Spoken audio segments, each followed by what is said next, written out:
People are talking about the fact that it seemed like Jennie had confirmed dating V. We have people saying that V needs to leave BTS and the label, and then we have JHope apparently texting a TikToker. So dumplings, it's Dave Disci. Let's get into it. People were really freaking out when apparently it was believed that JHope was texting or sending messages to a very famous Filipina TikToker. So the creator is a dancer, and that's the type of content that she posts. And she apparently was already following JHope. In fact, I believe she follows all of the BTS members that are on TikTok. I believe she covered one of JK's songs, and he actually commented on one of her videos. JK basically wrote "wow" to her video, basically saying that she's amazing and she's a great dancer. Now, in case you're unaware, if you're someone who has a lot of followers and you're kind of just scrolling through TikTok, you will come across people who are following you, and it'll literally say in the corner of the video "follows you." So I don't know about most people, but of course, if I were to see something like that, I definitely go and check out that page and potentially follow that person back. And potentially this is exactly what happened with JHope, because he came across this girl's page and he decided to hit the follow button back. And so when they were both finally following each other, the girl posted on her story that she is now mutuals with JHope. But the craziness didn't just stop there, but in fact it got a lot more crazy, because JHope actually decided to message her,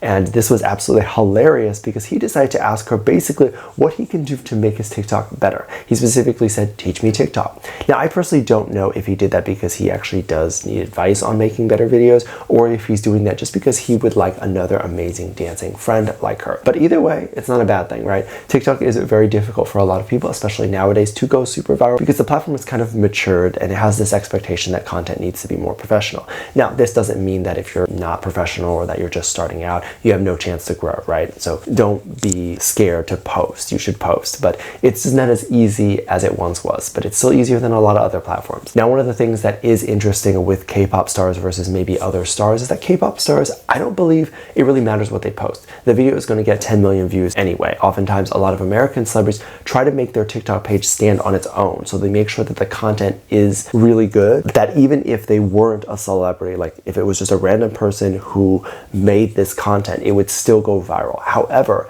I'm more inclined to believe that that effort is wasted on a K-pop star because a lot of fans aren't even watching the video. Sometimes you can click on a video that is so well done and clearly has a message, and the comments are not about that video at all. Like, they're just happy that their favorite K-pop star released something, but they don't actually understand what it is that got released. And so basically, for a K-pop star to be good at TikTok, they literally just have to make any video and just have to show up on camera and they will get millions of views. So I don't believe JHope actually needs to learn anything formally. People have recently also been very upset that V has not been promoted properly, or at least that's what people are saying. So recently, if you're not aware, he had a photo book come out and the label did promote this. This was promoted to the point where obviously the community was aware about it. This is why we're talking about it. This wasn't something leaked out from fan pages and then, you know, people found out about it and are buying it now. However, it seemed people were really upset about this idea that the social media pages have not been posting the photo book since it's been released. So I guess no tweet after it's been released saying, "Here, armies, go buy it." And so a lot of people are really upset because they feel like V is not being properly promoted and that he should leave the label and ultimately leave BTS as well, because he's not being pushed properly and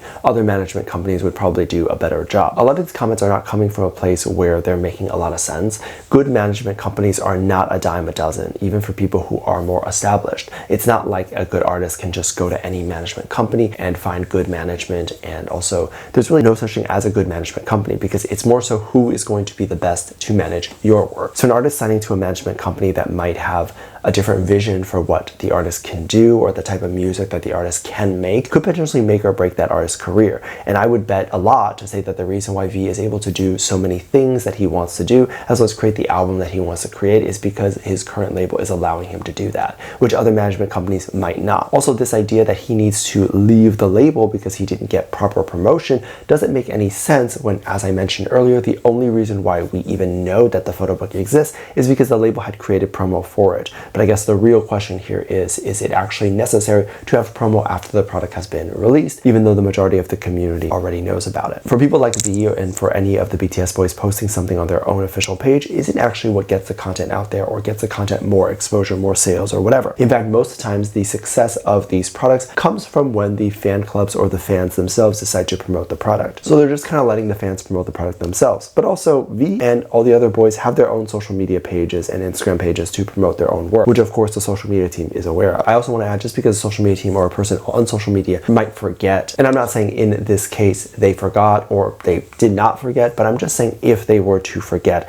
this is not something that we should be sending death threats over. We tend to forget that there are human beings behind this and people who have lives and families and all of this stuff that people are sending death threats to and hoping that they get fired. This has been my biggest pet peeve within cancel culture, which is the fact that people aren't thinking about the people that they're trying to cancel. Oftentimes the people that they're trying to cancel are people who have huge companies and they employ 1,000, 2,000, 3,000 people. Those people are doing dream jobs sometimes, and jobs that they've always wanted to do, and they've built their entire career just to get to that point where they're doing that job that they want to do.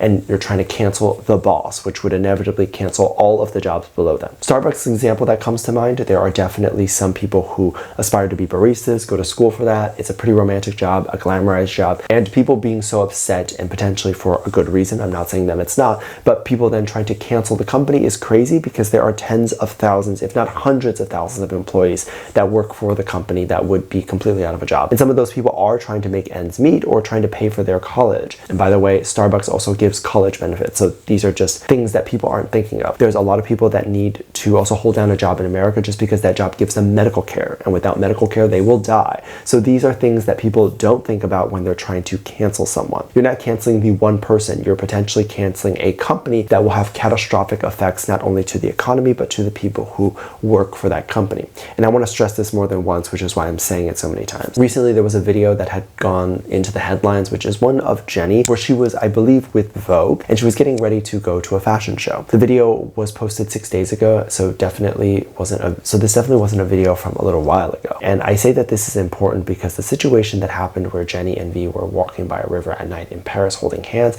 allegedly happened a while ago. So people are saying, oh wow, it seems like in this video, Jennie had addressed the situation, and we're going to talk about that now. In the video, as she's getting ready, she talks about one of her favorite activities to do while she's in Paris, which is walk by the Seine. This is the famous river in Paris, and it's not necessarily the best smelling river, I would say. A lot of garbage and sewage goes into that river, so I don't particularly know why she or anyone would prefer to walk near that river, but it can be a beautiful thing at night, and it looks beautiful with the lights and the skyline and everything.